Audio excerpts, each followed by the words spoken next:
Hello, and welcome to Represent the Podcast, the show where I, Caiti Beth McKinney, sit down with composers from historically marginalized and underrepresented backgrounds and discuss their works for the horn. Hope you enjoy, and thanks for tuning in.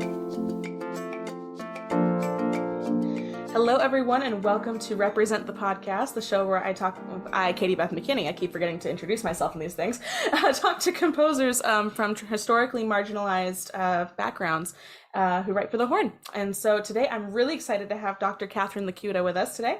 And she is a pianist and composer extraordinaire who has a huge body of work for the horn. And thank you, Cathy, for being here. I'm so excited to talk to you.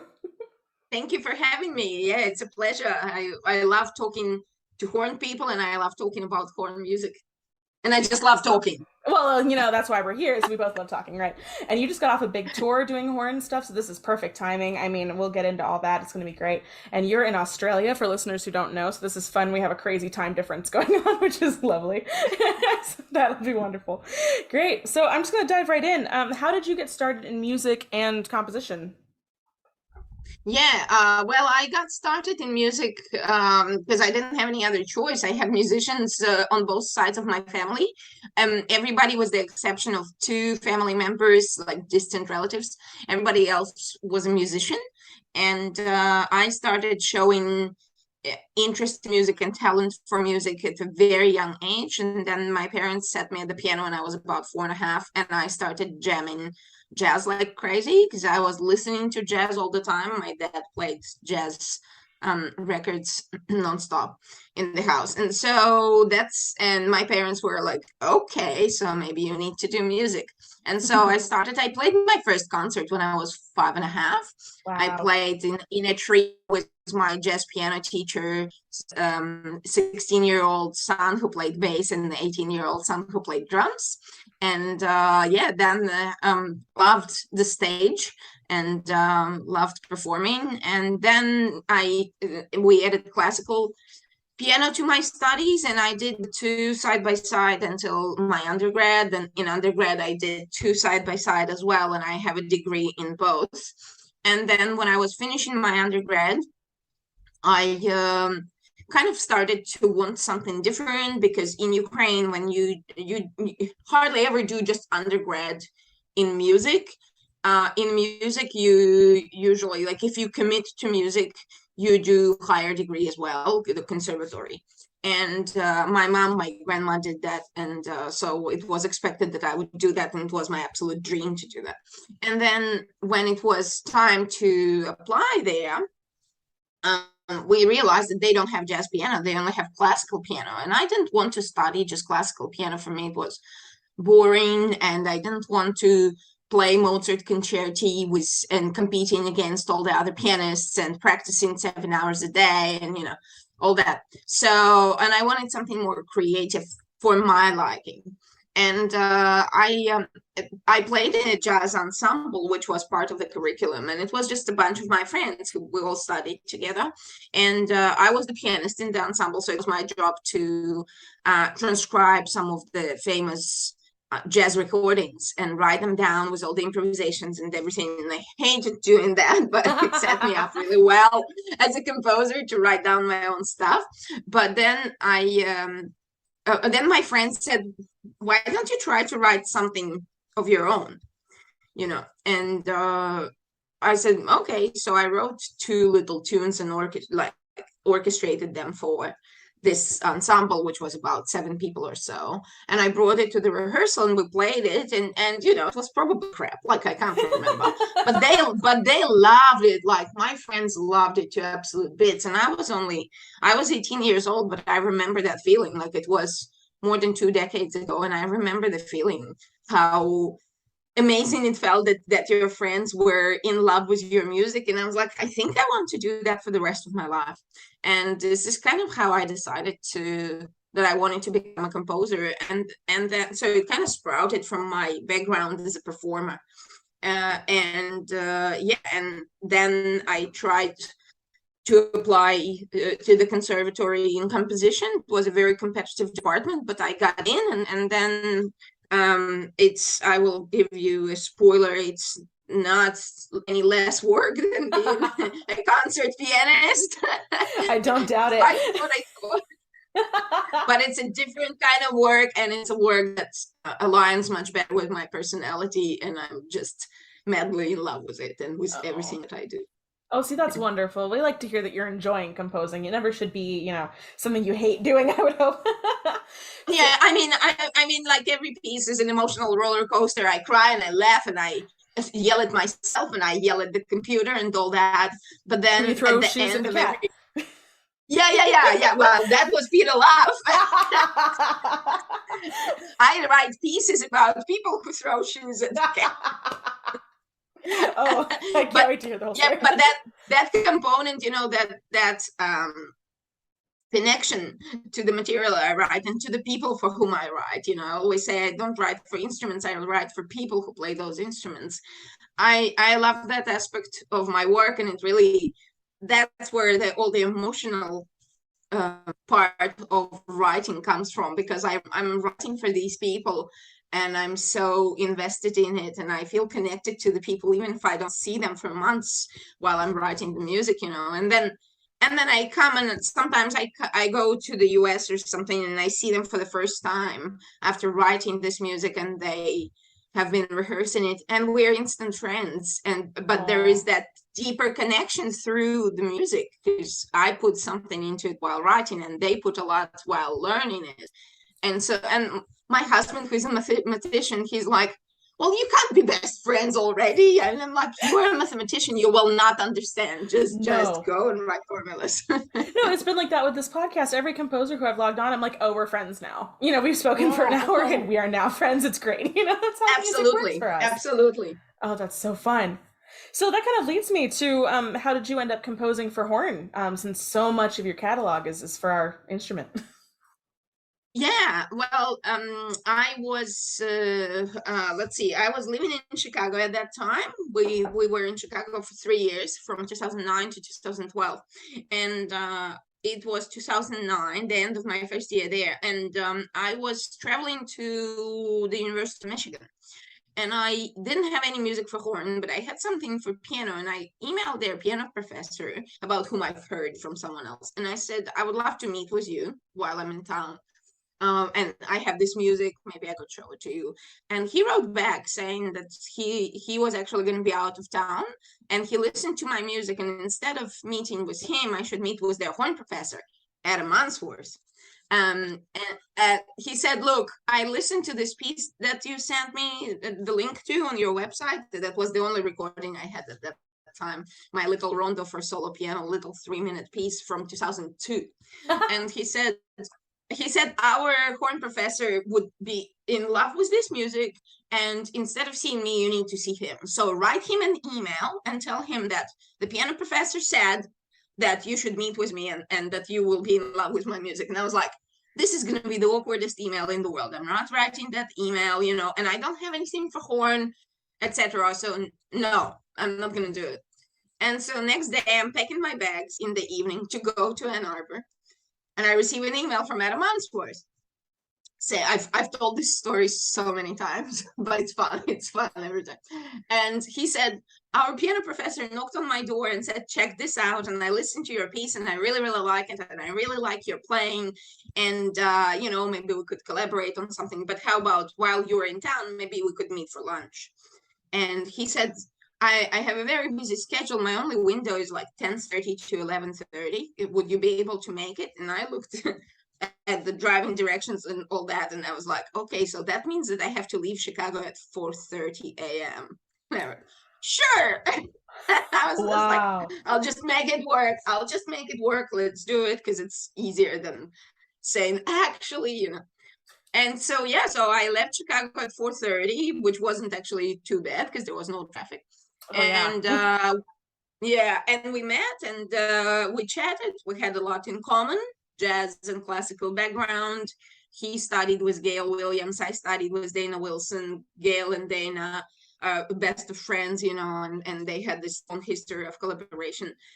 And and then I gave him a CD with some other recordings of mine that I didn't have on my website, but I had the recordings. and for him to get a little bit better acquainted with my music. And then I went back home, and the next day I received an email from him with the first commission request for Oh, horn. So that was my first piece. That was my horn trio, first horn trio out of the woods. oh And yes. he asked for a piece for horn and piano that I would come and play with him. That was the requirement of the commission. He said that you have to be there on piano because I want to play with you, and I really like your style of playing and all that. And I was like, oh, yeah, I'll come, that's awesome. And I asked him whether I could add a violin because I already had the idea for this piece. And he said, well, yeah, sure, that's totally fine. And when we were chatting, when we were having lunch, he mentioned to me that he was a bit frustrated with a lot of composers he commissioned because he would tell them that he wanted very virtuosic music. That was his requirement.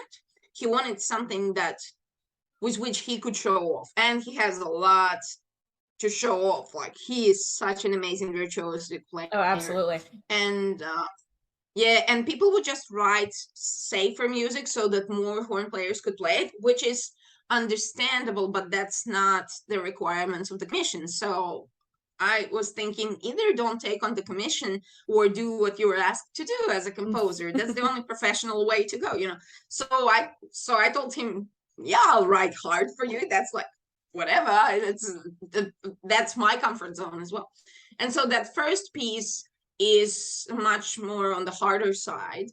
But then and there are not a lot of people who can play it by comparison.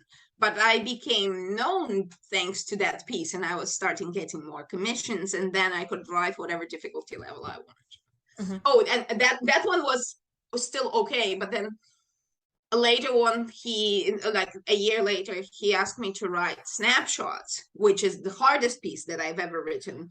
And that was the request, like, over the top is acceptable, he said, so please, like, really show off. And those two pieces are probably the hardest that I've written, at least in the chamber setting. But then they made me known to other people, and then I told them that I can actually write easier music. It's just about what you ask of me. And so it worked really well. And then I came to Australia after that, and Adam was annoyed with me having to go all the way to Australia because we were working so well together. We were performing, having fun, recorded the CD just before I was leaving. We recorded the CD Snapshots, but I told him that I would come back every couple of years and tour, and he could come to Australia. And so I moved to Australia, and first things first, I met with Peter Love, and I emailed him and I told him that I worked with Adam Answorth, and he responded immediately, and he said, okay, Adam Answorth, I know him, I've heard him play, we gotta meet. And we met and we chatted, and then at the end of that meeting, he said, well, how about I commission you a piece for 5 horns for the Queensland Symphony Orchestra horn section. And I told him about Adam, and he said, well, how about we bring Adam over and he plays it with us, and we do master classes and all that. And Adam came to visit, and he wanted to visit anyway, and he wanted to visit and play some concerts with me to give me a little bit of a boost, with me just having moved to Australia. And that worked really well. And then it kind of started going from there. Now 25 pieces for horn later. Hey, you have such an extensive catalog. It's incredible. Yeah, it's 25 pieces at this stage. And sometimes I'm asked to write a piece, and I have to tell people, like, if it's another piece for horn and piano, sometimes I would tell people, unless it's something really specifically Likhuta, I would say, I would actually like you to discover some new voices, to discover, another Likhuta. So maybe, since I'm busy in the next 2 years, maybe you could go and listen to the music by this person, this person, this person, and see if that's gonna work. Because that's how Adam discovered me, and then Peter Love discovered me, and then everybody else did, So it's so I'm starting to be a little bit more selective for the sake of others, but I'm still writing a lot for horn, and I'm still in love with it. And next year I'm writing a horn concerto for an international consortium, which I'm still supposed to announce. I haven't announced it yet. Oh no! Well, you've got a little time before this comes out, I promise. So it'll be okay. Maybe Yeah. maybe we won't beat you to it. But so Yeah. I'm curious. So somebody would have to come to you with an interesting genre, I guess, involving the horn. Now it wouldn't just be horn and piano. You want something that's going to be, I don't know, a different medium to play with. Yeah, I mean, it depends. It really depends on what I have on my commission schedule at that time, and for whom I'm writing, and what the difficulty level is, and whatnot, and the financial side of things Of as course. well. Because I'm right now I am a fully freelance composer, so I cannot take on any teaching or anything else because I am busy composing 24/7. Wow. So so I need to make sure that it's kind of that I can contribute to the family budget in the right way, and Absolutely. that all the qualifications that I got, that that they are rewarded. But well, a commission like the one that Denise Tryon put forward for low horn and piano, that was very interesting and worked so well. I have so much interest in that piece, Vivid Dreams. And then I made the concerto version of it, and I have so much interest in the concerto version. And that was a really special project. So I never turned anything down straight away, and I never turned anyone down. I always discuss, and I always have a look. And but if I do, it's a bit tricky. It's a good position to be in, but it's a bit tricky. Just like with composition contest, I applied and I became winner twice in the Wow. virtuoso division, and I really want to try myself in featured division. But at the same time, I feel like I've already become a winner twice. It comes with a nice cash prize, and it's really nice to be announced as a winner, and getting that email from Randy Faust is the best thing ever. I Of saved both course. of those emails from 2015 and 2020. I have them both in saved Oh, messages folder. But okay, if I am to apply and apply and apply and win it the third time, which is absolutely possible because it's anonymous. So if I am to win again, what am I gonna gain having 3 victories there, as opposed to giving that chance, increasing the chances of someone who's starting? sure. So I'm thinking about that now, and so I want to apply with a concerto at some point. I really do, but I'm thinking that rather than applying every year, I will really wait for a moment, and I might apply with with a concerto or something like that. Otherwise, I will just step aside, um, and so I guess with composing, there is a little bit of that too. I'm Mhm. thinking about, and if it's just, well, we want you to write kind of an easy undergrad level piece for horn and piano. Okay, well, I already have some of those, and this would be a great way to discover a new name. Sure. And maybe I could do something that's a bit tricky, and yeah. So I guess I'm thinking in those categories, although I really want to find the time Mhm. and write a little book with some of my collaborators in horn and trumpet and trombone, and write a book for young players, um, where they would write the theory and I would write the music that supports that theory and that helps with different exercises and whatnot. So that's one of my areas of interest now, and I guess contributing more to the younger players, to their catalog, because I Mhm. haven't done much of that in the past, but I really want to. And that's an area that gets overlooked. Is the really Yeah, yeah, young end of it. exactly. Absolutely. And the brass trio is Exactly. kind of on the up and up in terms of being more of an accepted genre. I feel like in the last 20 years, it's been kind of a little explosion of music for that repertoire, which is really fun. And it's easier than trying to get a whole brass quintet together. Yeah, I haven't written a brass trio, so that would be an area of interest. And woodwind quintet is an area of interest for me as well. I haven't written those. Um, And I don't think you've done a low brass trio either, right? For horn no, and tuba and trombone. no, just horn, tuba, and piano. Right, yeah. which is crikey. Yeah, crikey. It's Yes. so fun. I got to play it Yes. myself on piano with the students from the Ohio State University last month, and it was great fun. So cool. Really I fun, love yeah. that. Oh. So you find there any difficulties when you're composing for horn as opposed to another instrument? I want to say no. It's very interesting. It's like riding a bike in a way. So I had to I think the fact that Adam Answorth didn't have any limitations at all. Like I didn't know there was low horn and high horn and you know, and it's like one of my favorite stories is okay, so I started writing for Adam in early 2010, I think, or 2009. And then I wrote those two pieces, then I wrote Hard to Argue and a couple other pieces. And then I was writing in 2016, I was writing my oratorio, Scraps from a Madman's Diary. And it has 6 horns. It's a good, strong horn section. And we were putting it together with Peter Love's students, because the conservatorium here where Peter Love works is the one that commissioned it.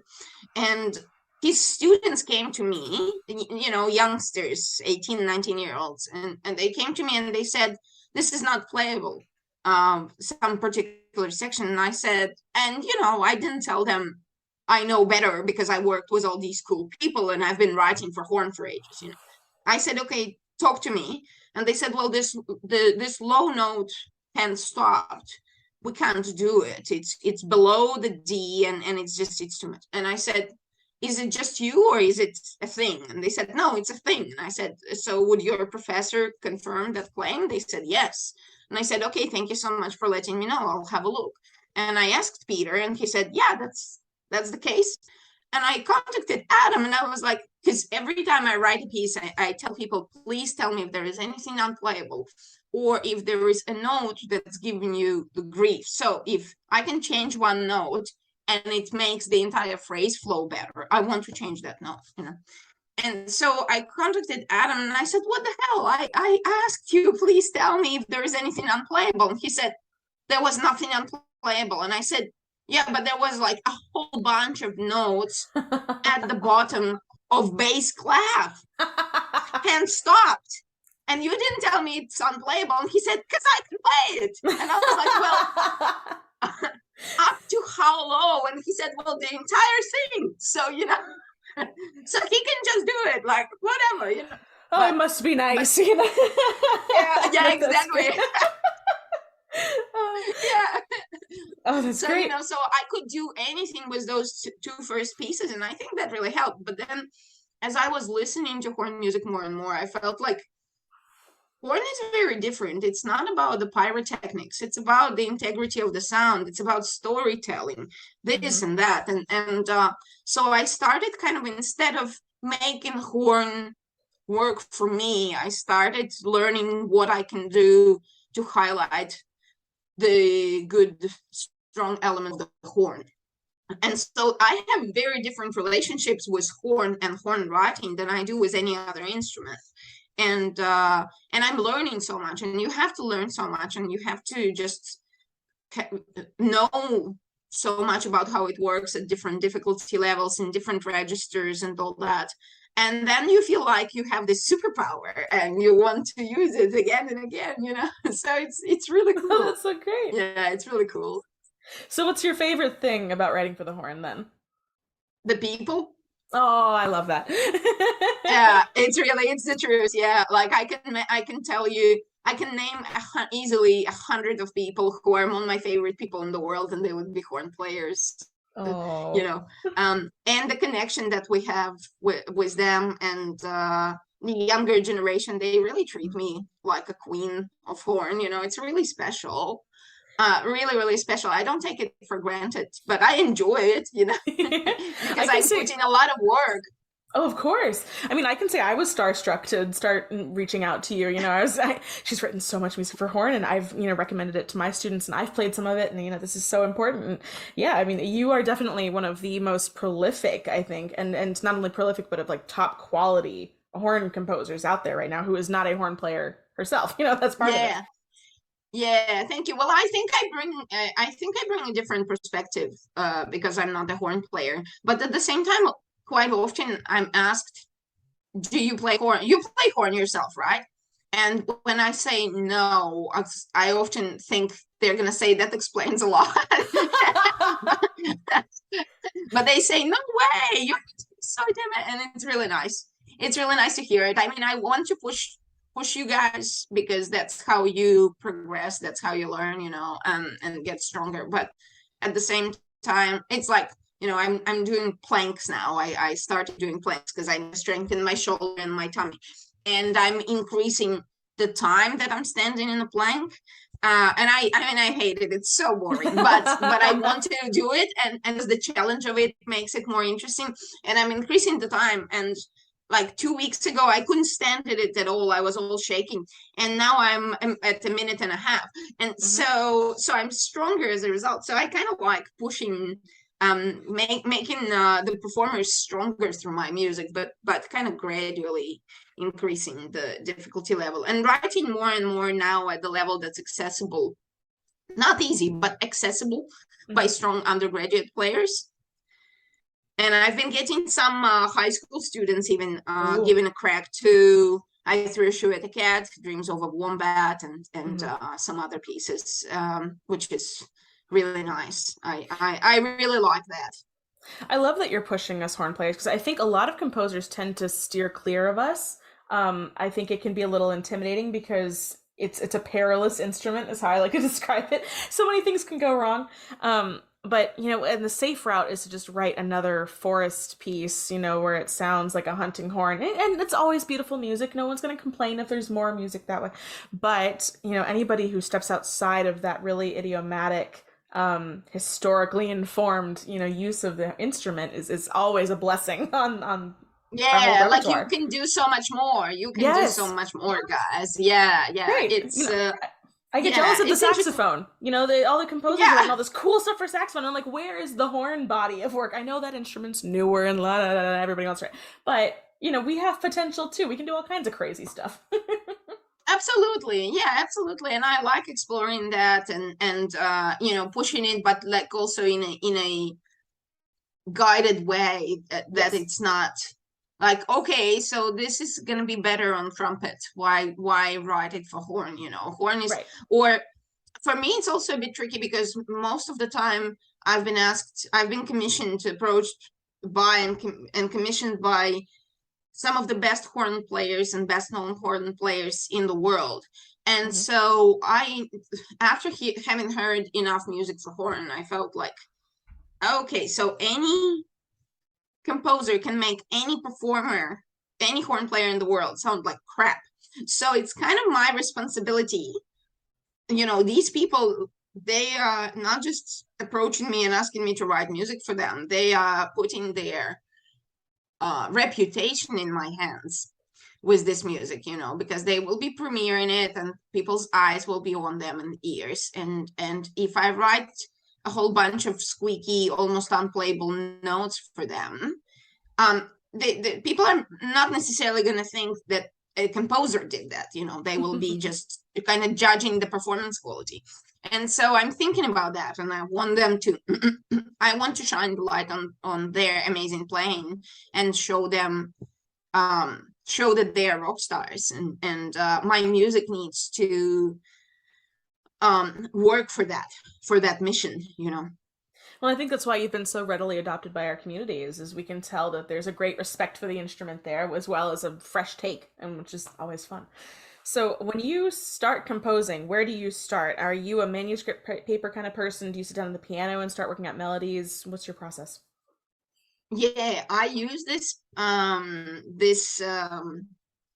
process that I coined. I looked around and I couldn't find anyone else doing it. So I had to do my PhD thesis on it, and I coined it as premeditated improvisation. It's kind of a little bit a cross between jazz improvisation and free improvisation, but it's something else. So basically, I think about the piece, the instrumentation, the mood, the duration, the difficulty level, all these aspects. Quite often I come up with the title first before I even write the first note. And then all these ingredients, they give me the inspiration. And I walk around sometimes for days, sometimes for weeks, depending on the scale of the piece. And then at some point I feel like updates are ready to install. And I sit down at the piano and well, yeah, like for real. I sit down at the piano and I am ready to record myself. So I record myself and I play. And it's really interesting because like I don't really know what exactly I'm gonna play, but quite often there is like really fast octave unison, and I'm like, how do my hands know how to play with each other? Because I don't even know what's gonna come out. It's really cool and fun and interesting. And yeah, so I record that, and quite often it's on piano, but it doesn't sound like piano music. It sounds like sometimes I would be like, when I was recording the improvisation for the opening of Hard to Argue, my concertino for 5 horns, I had to play and I had to sing, because you press the note on piano and it starts to die out, but I wanted to have this da da da da da da. So how do you do that on piano? You can't. So I had to sing along the recording to show that there is a crescendo there. So things like that. And so most of the time I would use piano and I would record these improvisations, and then I listen to them and see what I like, what I don't like, and use that as an inspiration or as direct material.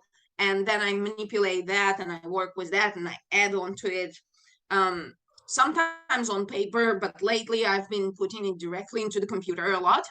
I think this year I wrote 9 pieces. Wow. And I used 1 sheet of paper. Wow. Yeah, it all went into the computer. And among those pieces was a 10-minute really busy, exciting piece for symphony orchestra, overture for symphony orchestra, called From the Land of Tomorrow, because right now it's Sunday night there, but people in Australia are finishing their Monday lunch. So yeah, it's From the Land of Tomorrow. Yeah. And so I didn't even use any manuscript paper to write down orchestration ideas or anything. It was just all coming, and I was just putting it all into the computer straight away. Nice. And then when I listen to the MIDI, I don't hear the MIDI that other people hear. I hear the orchestra, and so it's pretty cool. And when people say, "Oh, the vibraphone is so loud," and like, well, yeah, it's the MIDI. Like in real life, the vibraphone sounding louder than 4 trumpets at the high register will be only if the vibraphone is in this room and trumpets are in a different country. Right. Yeah, the trumpets are in Australia, the vibraphones are in the United States. Yeah, it's perfect. Yeah. Yeah, so things like that. But this premeditated improvisation is massive. And when writing for horn, especially solo horn music, it really helps to use voice improvisation. So I do the same with voice. I have the recordings from my Through a Shoe with a Cat, and there's a lot of meowage in there. Oh, you're gonna have to publish that someday. That's gotta go out in the world. I mean, come on. Someday, yeah. I started, like, it's only my stuff. Like, I'm supposed to use it myself, but I started sharing it with performers because it's such an important insight. And there's only that much you can put on paper, And then now I use it at composition seminars because it's just, or like conducting seminars as well, because it's such a fun insight and interesting. And I see how people react to it. People who are playing that music, they're excited when they hear those. They're like, yeah, I know that section. I'm like, yeah, so this is how it all started. So yeah, I'm using it now in seminars, and which is interesting because it's such personal material, which I never planned to share. But I mean, whatever helps understand the music better. Exactly. And someday when people are doing scholarship on your music, because it's going to happen if it's not already happening, that's going to be a really invaluable resource. The kind of thing that gets, not necessarily hung up in a museum, because I guess you can't hang a recording, but, kind of thing where you push a button and you can hear, the original. And yeah, that's going to be critical. So that's great. I love it. So where do you find inspiration for your music? I know a lot of them have really deeply personal meanings, right? Like Lesions, I believe, and Bad Neighbors. Yes. But I really like writing programmatic music, and it's that ding moment where I come up with the title and the music just starts to come out, sort of. Wow. But it's just really cool, and I'm waiting for that moment with the horn concerto. I need to find that spark of the programmatic inspiration. But I don't know, then it just works after that. I'm inspired by the performers, and when they contact me, 99% of the time when they contact me, it means they listen to my other music and they really like it. And so there is that wave of admiration coming from them, and it's a very special feeling as an artist, as a human, and that in itself is very inspiring. And then I like to discuss what I'm about to write with them to make sure we're on the same page. Mm-hmm. And that's usually a really fun chat and exciting and engaging, And so, yeah, I'm just inspired by them usually. And then it depends on for whom I'm writing. So when I was writing Bad Neighbors, it was 2014. We just recorded Hard to Argue with Adam Answorth here in Brisbane. We put him on a taxi to go to the airport, and Peter Luff and I were finishing our coffee. And Peter Luff said, "Okay, so next piece." And I was like, "But we just finished this one." And he's like, "Next piece." No he breaks. said, "I want you to write." Yeah, and he said, "I want you to write a piece for two horns for my colleague here and myself, and piano, so you could play with us." And the invasion of the Donbas region of Ukraine just happened a couple of days prior to that. And so I thought of Bad Neighbors immediately, because it was, of course, on my mind.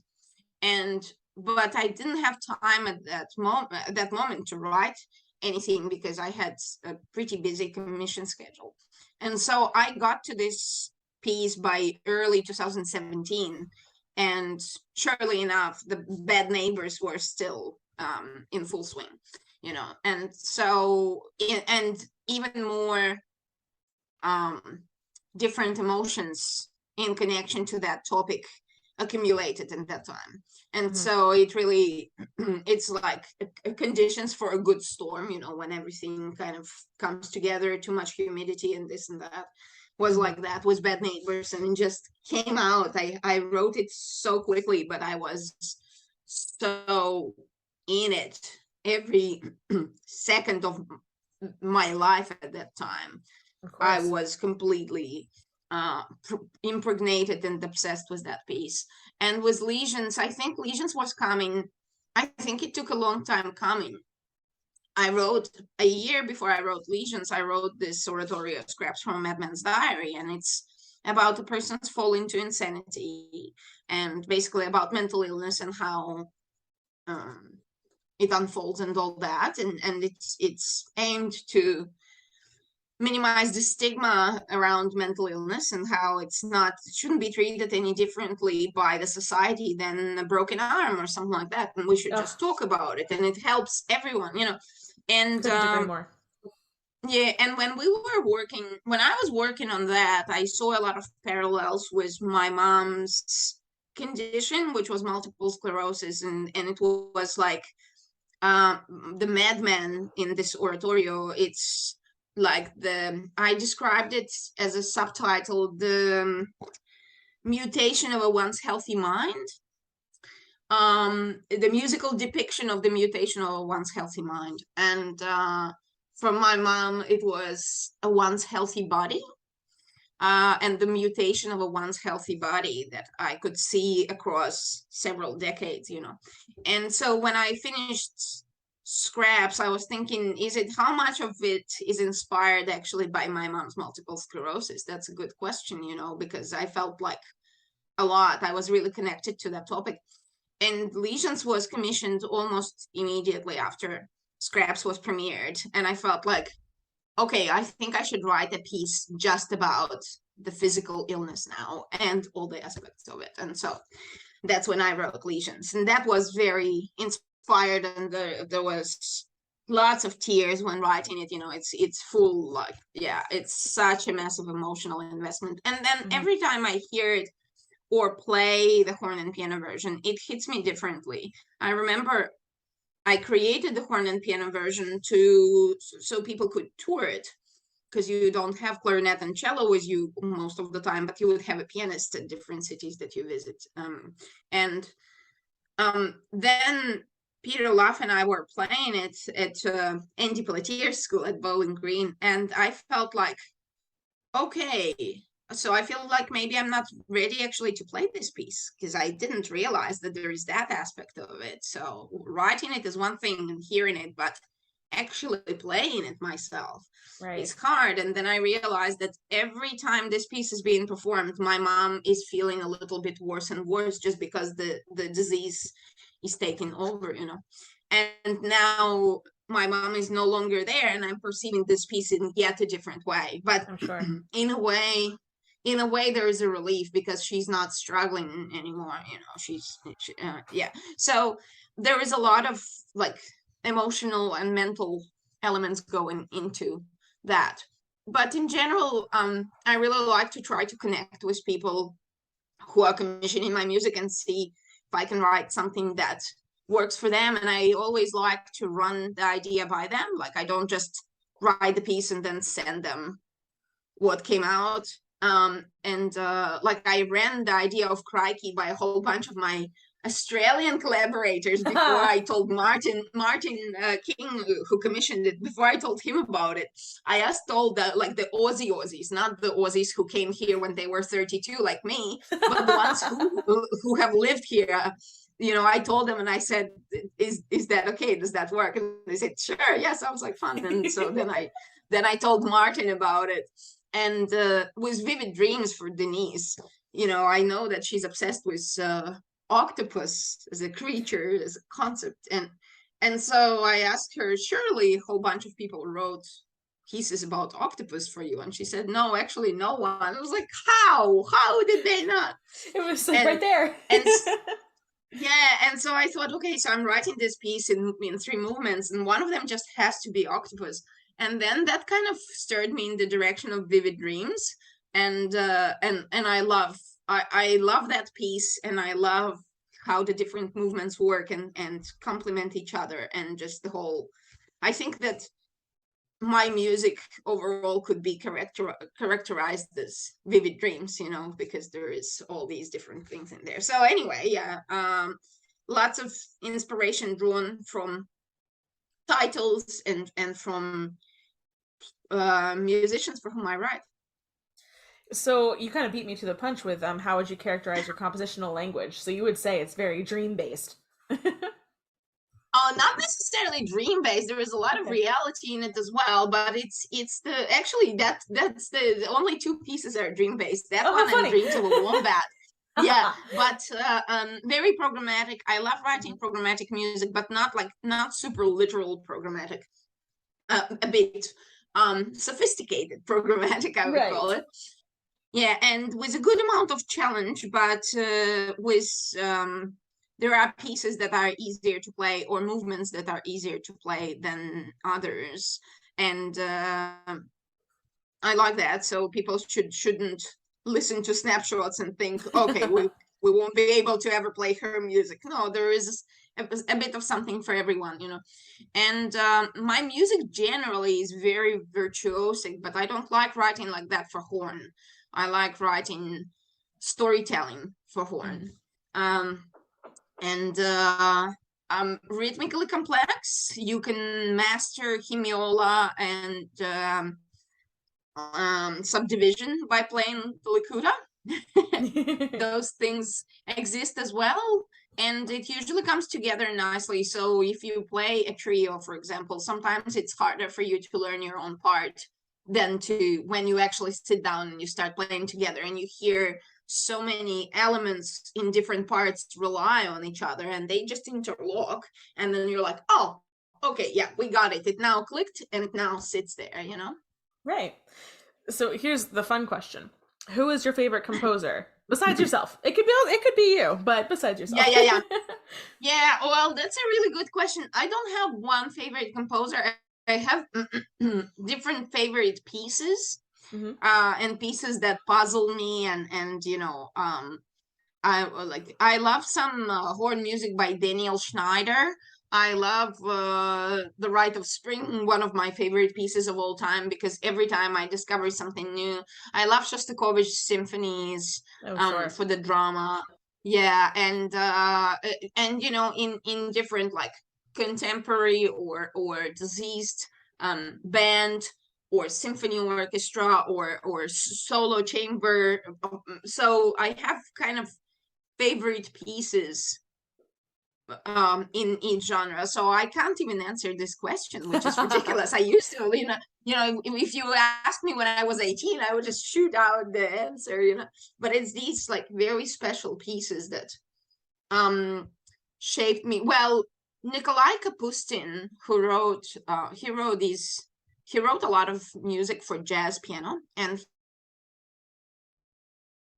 he wrote these 8 concert jazz etudes, and he was transformative for me as a composer and as a performer, because I brought the book with his etudes to my teacher, and he said, I was 16 or so, and he said, there is no way in hell that you can play that music. You are not practicing enough, and it's just not going to happen. And then I brought it to my jazz ensemble teacher, and she said the same thing. And I was really annoyed. And I said, well, I'll show you all. And, Ukrainian. So, like, yeah, we can. And so in the next 2 years after that, I played 6 out of 8 of those etudes. I didn't play the other 2 because I just didn't really like them. But the 6 that I really liked, I played them all. I played the living hell out of them, and I played one of them on national television. Oh, incredible. So yeah, and that took me 3 levels up as a performer.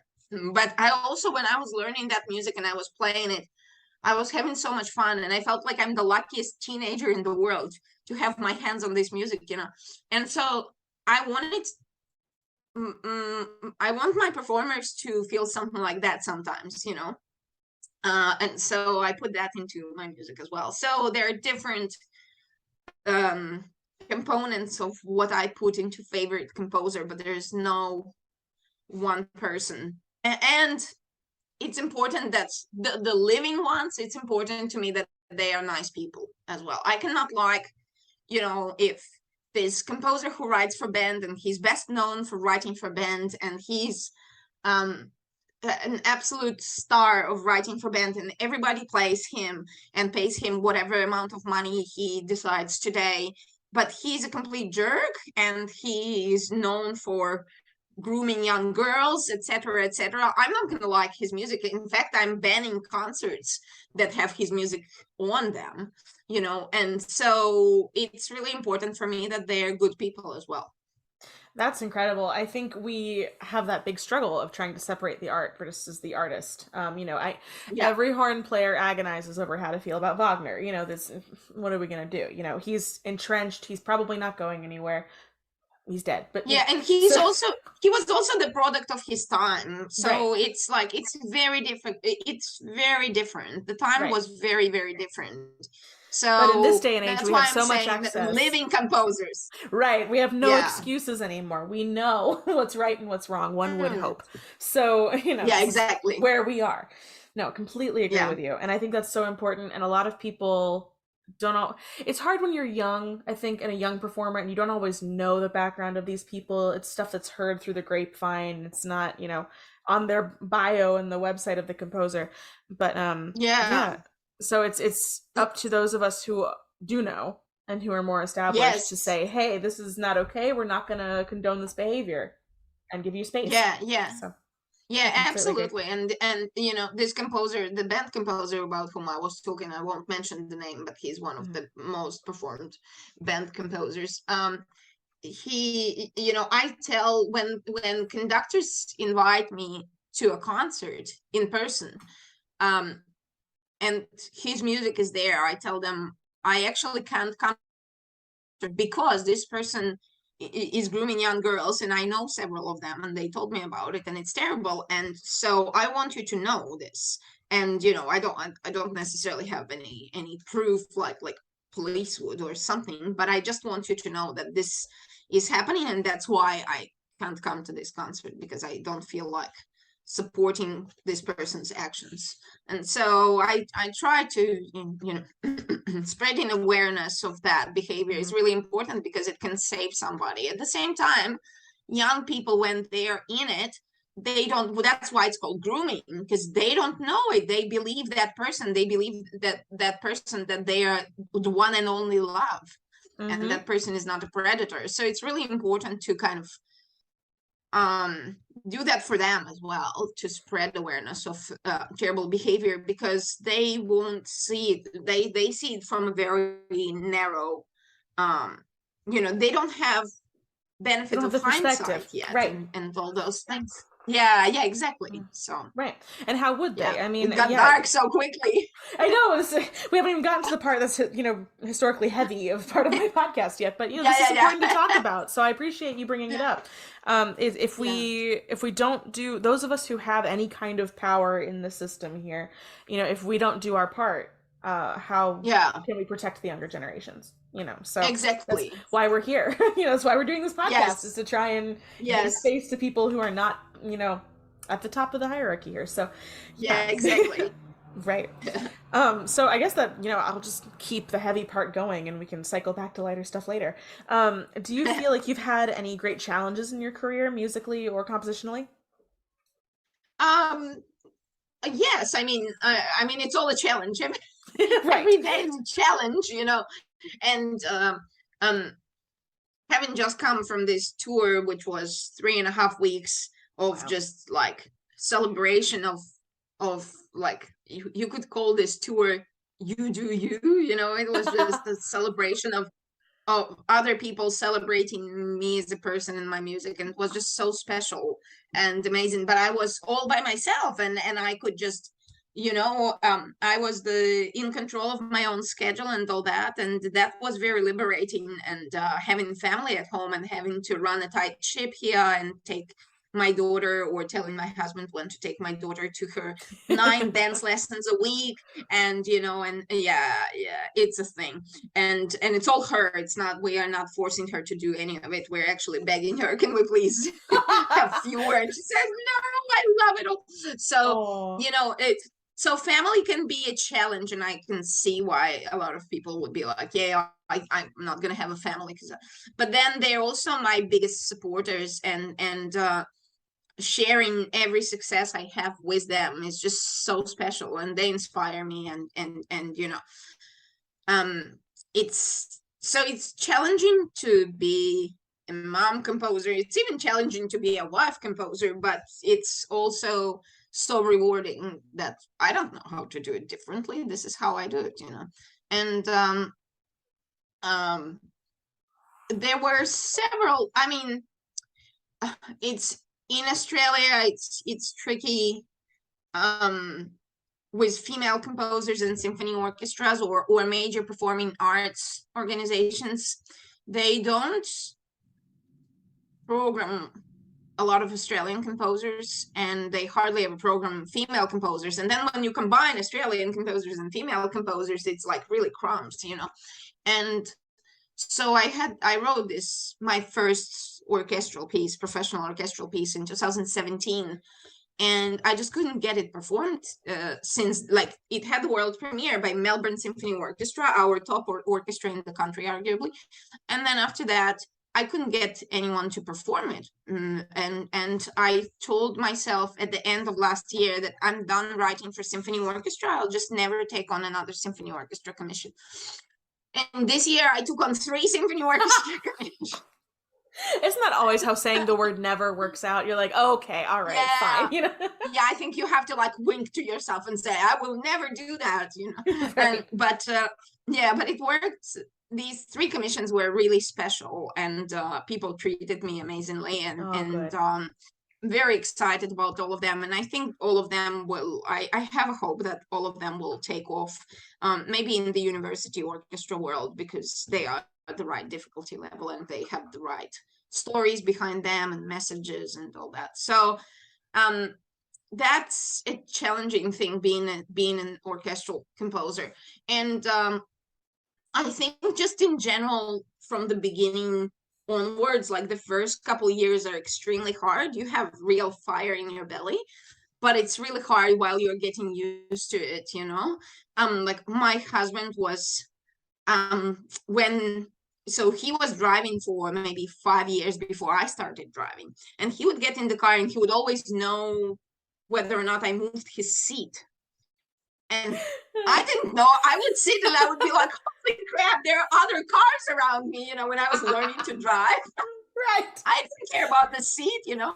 And I feel like in composing, there comes a time after a little while where you feel in your seat, like how your seat is that at that exact spot. I don't really know how to describe it better. Maybe but like you find your sweet spot. Like, yeah. Like and it just gels, and you feel like you know what you're gonna do.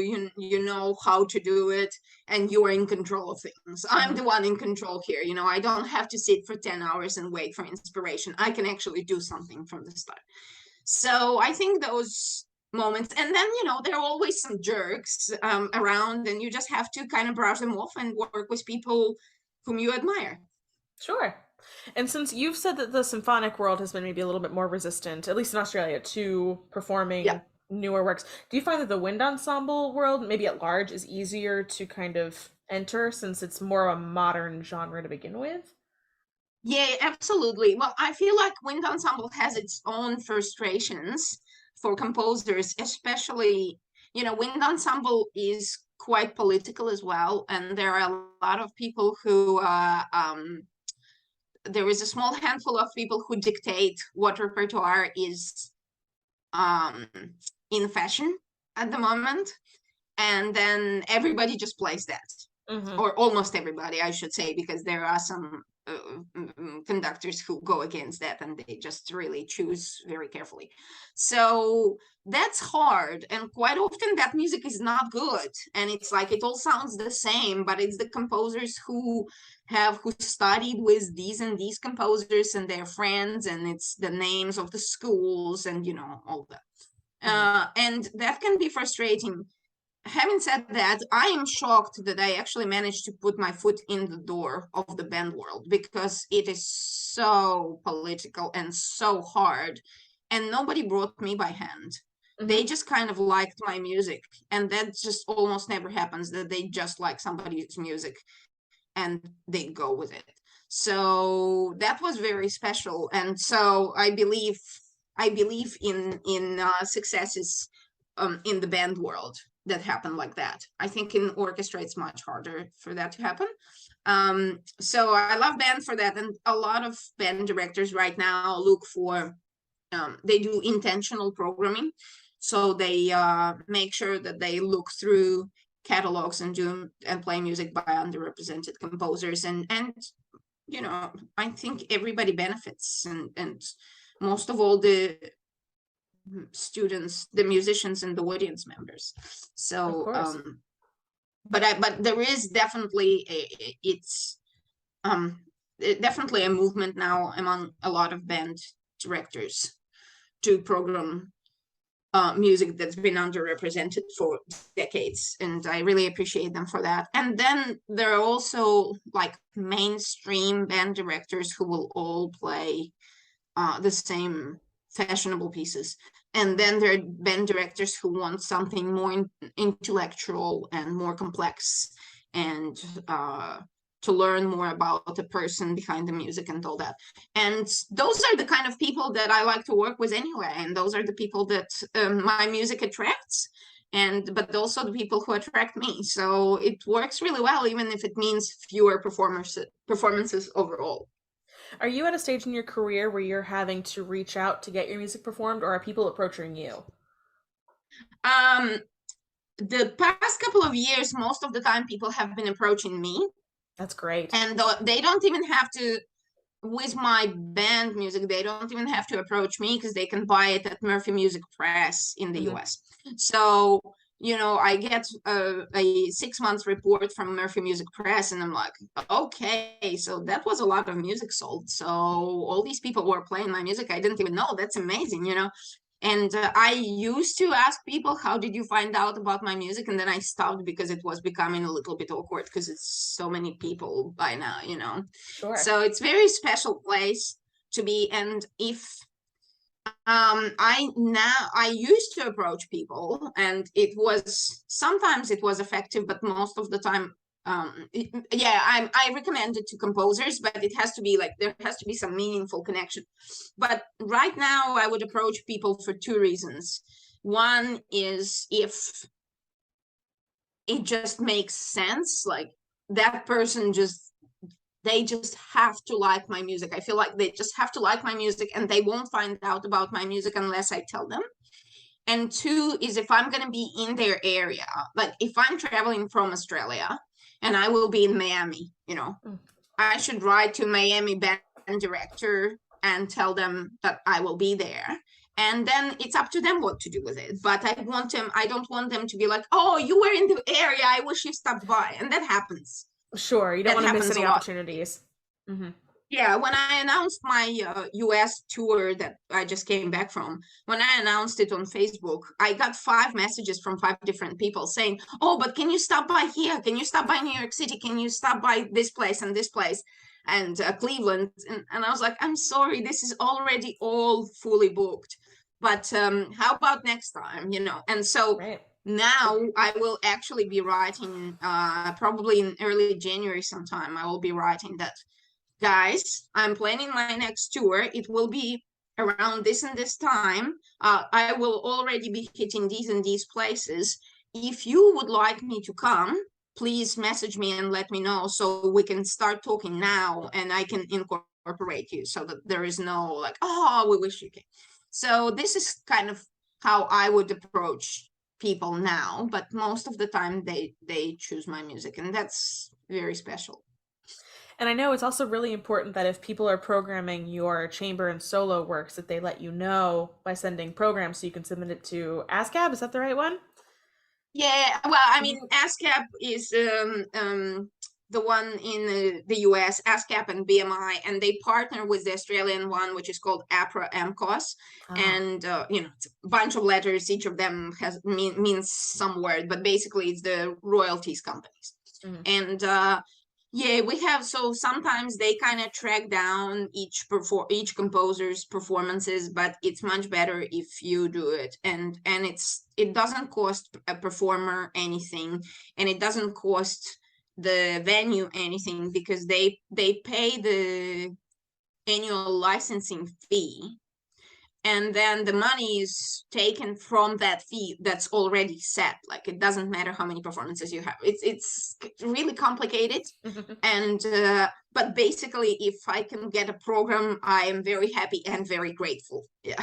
So, long story short, if you're a young performer listening to this, or even not a young performer, because I didn't know this until a couple of years ago, if you're Yeah. programming a living composer's work, please reach out to them and send them the information so they know. I think it's really Yeah. important. Yeah, a PDF or even a screenshot of the concert program where you have the venue, date, name of the performers, and the name of the piece and the composer. That's all we need, and it's perfect. And then most composers want to know if you're playing their music. It's special. We like it. Without our performers, we're just sitting here on a pile of scores, you know. So Yeah, you wouldn't it's publish the such music an if you didn't important want part. it performed, right? That's the Yeah, hypothetical here, exactly. anyways. Yes, yes. Oh, great. So to continue in the heavy line here, if you could change any one thing about the music industry, what would you change? Oh God, one thing. I know I only gave you one. I don't know. That's a hard one. Well, okay, I'll give you like a big one. It's not realistic, but I would want people to, you know how IHS composition contest is anonymous. I would like people to choose their programming anonymously. So they take the music, but they don't know the names of the composers. And they choose the music just based on the sound of the music itself, the lookout of the score, the professionalism of score and part making, and all that. And I think if we had that, I don't think it's realistic. Um, on the large scale. But I think if we had that, we wouldn't have any issues with diversity to begin with. That's true. There's so much beautiful music being composed by people of all different backgrounds, and we know Yeah, that there are systemic, problems in yeah. place that prevent people from getting the publicity that they need. Yeah, and there wouldn't be prejudice one way or the other. And Mhm. I fully realize that now there are a lot of opportunities for female composers and underrepresented composers as well. So I acknowledge that, but I just think that it would have been so much easier if people just chose the music, and then they would reveal to themselves who the composers were, and they would be like, oh, but I think there would have been a lot of surprises. And composers who are being performed nonstop, for example, in the band world and in Mhm. symphony orchestra world as well, I think they probably would not be very happy with this. Well, and the problem with there being a surplus of opportunities now for women and underrepresented composers is that we can't guarantee they're going to be there later. It tends to, in Yeah, my exactly. historical knowledge, there tends to be backlash and it snaps back and then we have to do the fight all over again. So the more, Yeah, the more ground that we can gain here, the better. So, yeah, absolutely. yeah, absolutely. Great. Well, we're coming to the end here, so we'll move into the fun part now. So, what hobbies and activities do you do for fun outside of music? I know it's not a hobby; it's definitely a career, but things that are fun. Yeah, yeah, yeah. Yeah, well, I go for bike rides, and that's where I write most of my music, actually. So that's not helpful. But I really like a good bike ride when I'm stuck with the ideas, and it's a great combination of workout and clearing the um mental and emotional cleansing, and I actually start coming up with ideas. I go to the gym for classes, which I really enjoy. I feel like it's part of my community. I do yoga 4 times a week, and I do Zumba twice a week.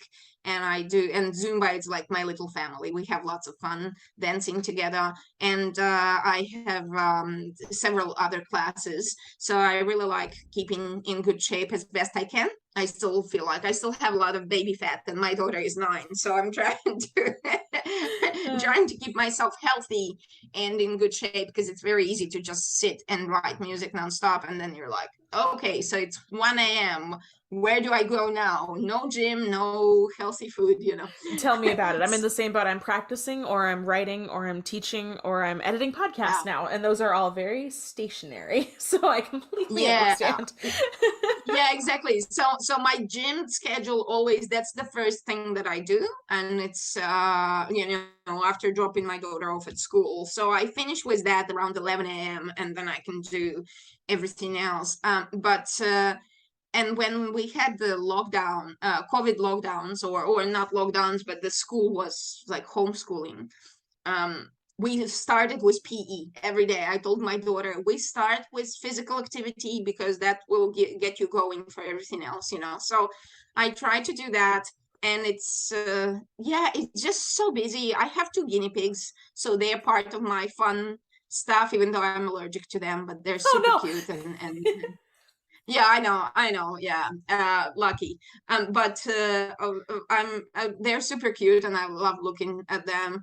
And What are their names? yeah, so it's Coochie and Lila. They're Oh, cute. super sweet. Yeah, super sweet. We've had them for 3 years now, and they're really funny, and they're just hilarious, and Oh, they are guinea the pigs are. centerpiece of our living room. Oh, I Yeah. love that. Guinea pigs are hilarious. I grew up with them. I have a whole story of how we didn't get rid of one who was, well, didn't get rid of her. We had one who was pregnant. We didn't know it when we got her, and then she had babies, and we didn't give away the babies fast enough, and so more babies happened, and guinea pigs. But I loved having Yeah. them. They were so much fun. But Yeah, yeah. but they are insane. That's why we got ours from the shelter, and Mhm. the lady kept them there for 10 weeks to make sure neither one of them was pregnant. That would And have then been she was nice like, "Yeah, if you are safe to take them now." Yeah, that would have been very yeah. nice if the same courtesy had been afforded to me when I was in middle school. But, what are you gonna Yeah, do? So, yeah. Yeah, oh, it's very intense. But between my family and having a 9-year-old, and I feel like her yes. dancing is part of my hobby as well, because I have to take her to different competitions Mhm. and do her hair and all that. And just yeah, parenthood is not a hobby, but it's a massive part of my Yes. life. It's a And it full-time takes a lot job. of time, but it's absolutely, it takes a lot of time, but it's so rewarding. And you kind of don't have time for your own hobbies. Like I'm too tired to even read a book. I haven't read a book in years because I'm Oh just no. too tired. And Mhm. like I go to bed, my brain is finished, like is starting a musical phrase. And when I wake up, it finishes that musical phrase. And I'm like, okay, I don't have my own, and this is my own, this is who I am now. Like This is I just the don't have a world that you live persona in. outside of this. Yeah, yeah. Right. Yeah. Oh, But I great. think it's a very good place to be, being so busy. Like even though it's stressful and I worry about deadlines all the time and all that. Of Um, course. but it's really fun and exciting, and the possibilities are just endless at the moment, nonstop. And I don't have enough time. Like I just realized that I haven't announced this um horn concerto consortium yet. I have a bunch of people who already bought in, but I haven't announced it yet because it's just been so busy, and it was delayed a little bit due to COVID, but Mhm. due to the pandemic, Of but course. yeah, but that's going to be another hobby, getting that all done. And you kind of, at this stage of my career where I am as a composer, you kind of need a manager who Mhm. would take care of the bookkeeping, but I just don't. I use my husband as much as I can, as much as he can, to do all the invoices and stuff like that. But Mhm. then it's a lot of work, so there is no time left for much else. But luckily it's all really, really fun, and I have a big fire in my belly for Oh, doing good. all of this. Right, because you're still sending out pieces that people buy the PDFs of yourself, right? I mean, you're the one doing all of that business. Yeah. Yes, yes. So have to do all of that and keep track of performances and organize Mhm. trips, and yeah, it just, and the trickiest part probably is managing the schedule and the timelines, because I don't have to be anywhere at 8 a.m., right? I mean, I have to take my daughter to school, but I don't have, in terms of work, I don't have to be anywhere at 8 a.m. But that piece has to be finished in 3 months, and that is much more difficult thing to manage than being somewhere at 8 a.m. every day. Right, you have to be your own boss. That's really what it comes down to. Is you're the one in charge. You have Yeah, to hold the line. Hmm. yeah, except my daughter is my boss, so Well, that's fair. yeah.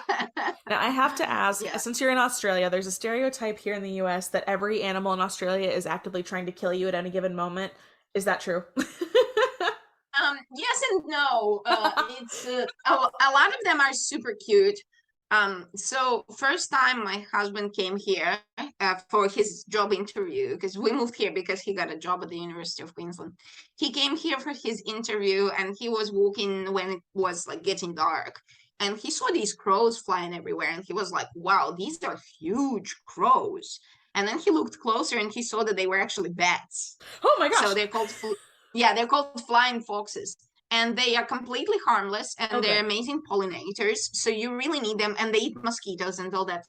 Yes. But if it's too hot, they get sick, and if they get sick, they fall on the ground, and quite often somebody would want to help them, and their instinct is to bite. Like if you touch them, right, they're not Hmm. going to fly to you and bite, but if you pick them up, their Sure. instinct is to bite you. And they're not venomous, but they have so much bacteria that's kind of incomparable with human life, Right. that people just die from that within 3 days, and the doctors can't do anything. So it's this Wow. animal that's not trying to kill you at all, but it's one of the most dangerous things that can happen to you. Then magpies. Magpies. Magpies.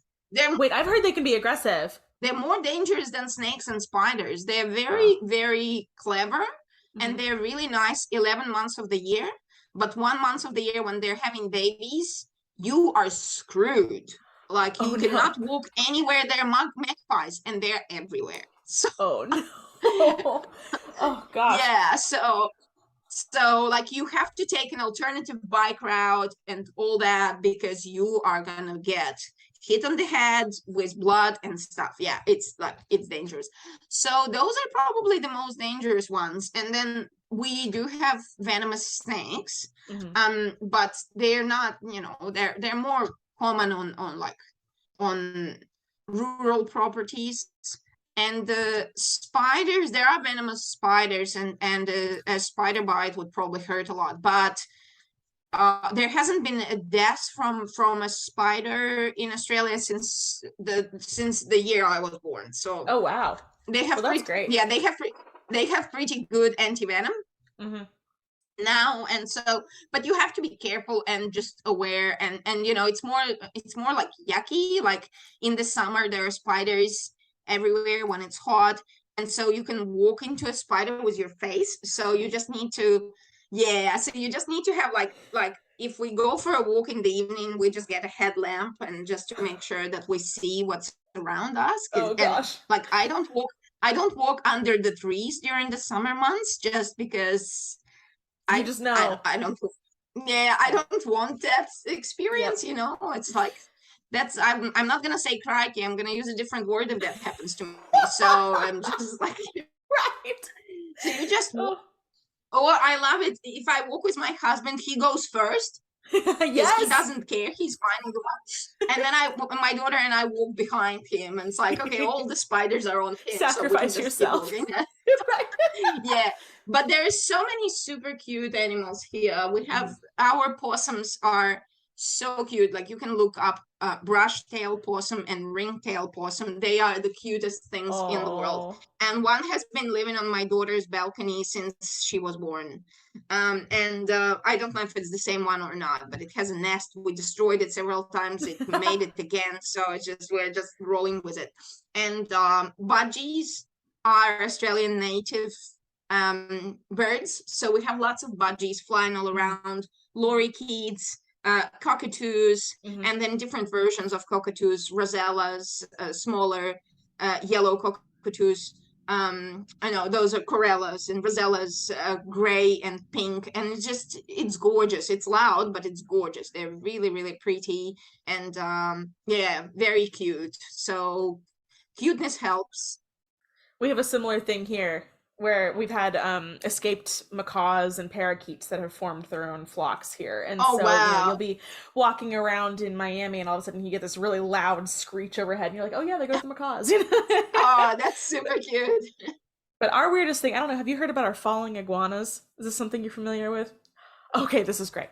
So every now and then it gets cold here in Miami, cold in air quotes here, and it stays below 65-ish for multiple days in a row. And the iguanas that have been escaped pets and are not native here but have taken over can't handle it. So we get Weather Channel alerts to watch out for falling iguanas because they will fall out of the palm trees and you have to make sure you don't get hit in the head by an iguana. And that is Miami life summed up in the best possible way that I can give you. That's hilarious. It is an experience. Yeah. Oh, it's that is great. hilarious. Like, bring your iguana umbrella. Exactly. You need like a solid, like metal things. They can get big. They're dinosaurs. You know what I mean? The biggest one I've seen was probably 3 feet across. You know, and they're huge. So, yeah, it's living in Miami is its own special thing. And I'm from Texas, so I understand the giant spider thing too because we have tarantulas. And I always say that if a spider is big enough to cast its own shadow as it walks down the street, I'm running the opposite direction. So that's But apparently tarantulas are kind of nice and sweet. They're not necessarily to get you. It depends on if they think you're in their house or not. I had one come into my house as a middle schooler and it thought it lived in our laundry room. It did not live in our laundry room. And that's a whole other story that I'll tell you sometime as it led to me getting my first cat. But that's a whole different thing. So but oh my gosh. Well, I think we have run out of time, Cathy, but I cannot possibly say how much I appreciate you coming on the podcast with me. I know you've got this concerto coming up, so are people still able to buy into that if they want to join the consortium? Is that something? Okay, yes, please tell us how to do that. Absolutely. Absolutely, they are, and I'm not planning to make it like obviously it's going to be a concerto, but I want it to be a storyteller concerto rather than nonstop pyrotechnics concerto because I want more people to have fun with it and play it and showcase their own strong sides of performance. And I'm just writing this piece. This piece came about, I think it was Stephen Cohen's idea at the IHS in Ghent in Belgium in 2019, and collectively with other horn players from all around the world, they kind of all decided that it was a time for a Likhuta concerto. And Oh, I love it. I was like, okay, yeah, I can make that work. And so we started putting together consortium in verbally, but then the pandemic happened, and then a whole bunch of things changed a little bit. But I kept that idea on the back of my mind, planning that I would do it. And so now Lynette Compton is leading the consortium with me. And I love Lynette. Oh, that's so yeah, great. yeah, and we want to also kind of shine the light on female soloists as much as we can. We are definitely not going to exclude the male horn players who have been supporting my music for well over a decade, and I love all of them dearly. And they're also least misogynistic men I've ever seen in my life, you know. But we also want to include as many female soloists as possible. So we want to make it, you know, big and fun and exciting and inclusive. Oh, how incredible. So if people want to join the consortium, they can find that on your website? Is that a good place to look into that? I should probably put it up on my website soon, but they can always just email me directly and tell me they want to join, and I'll send them all the information, or they can Facebook me, send me a message on Fabulous. Facebook. I'm very approachable, and if they have any questions about my music in general, they can that they cannot find answers to on my website, they can message me on Facebook or email me, and I'll be happy to have a chat and to answer any questions and send demos or whatever. Wonderful. And I'm sure everyone will appreciate that. Again, it's always scary to reach out to somebody who's so established and you want to make sure that you're not, stepping on toes. But the fact that you're so easy to talk to, I mean, you and I became Facebook friends a couple of years ago, and it's been so nice to develop this. So it's been great. Yeah, So absolutely. again, thank you.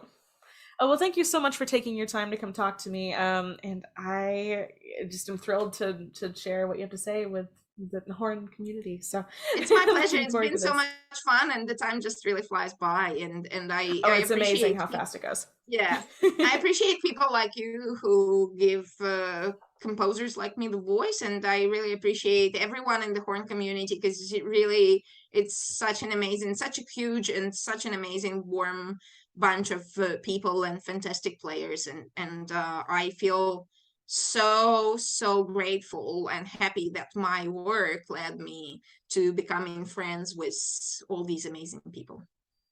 And that's the beauty of music, is the connections Yes. we build. So this is going to be so great to watch the development of this concerto. I cannot wait. And if you're a horn player out there, please visit, or any other instrumentalist, please visit Cathy's website. She's got so much repertoire for us to check out, and you can find videos of her music on YouTube, and I think there's a couple on SoundCloud, if I'm not Yeah. mistaken. And yeah, there's all kinds of different places to get connected with you. So, great. All right. Well, stay tuned, listeners, for another exciting episode next week. And thanks for catching up with us on Represent the Podcast. Take care.